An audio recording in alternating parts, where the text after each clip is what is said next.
We moved to Nelson from Perth, actually. I dragged Nano over here and to raise a family because it's great for kids, you know.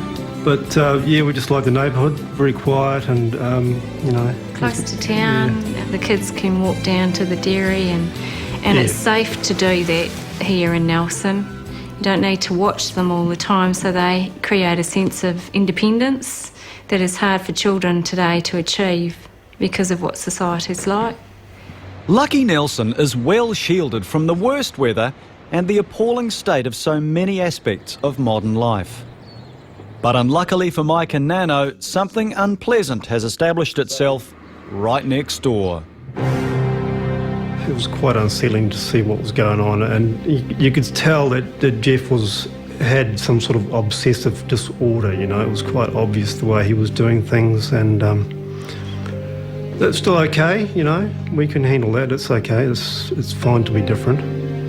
And we could also see that if we built a fence, we could block out the potential of what was going to happen next door, because we could see that junk was coming home, it was just piling up, it was unsightly, he didn't have an obvious purpose for it. Then when I went over to the property to show Jeff the plans, he got very aggressive and verbally abusive towards me and indicated that if we wanted to build the fence, we had to do so on our property. The simple act of building a fence became a major headache, with disputes over where the boundary was, funding and so on. The fence was constructed, paid for by Mike and Nano, and the visual impact was greatly reduced. But not from the road frontage. The neighbour is an artist, one of those controversial ones.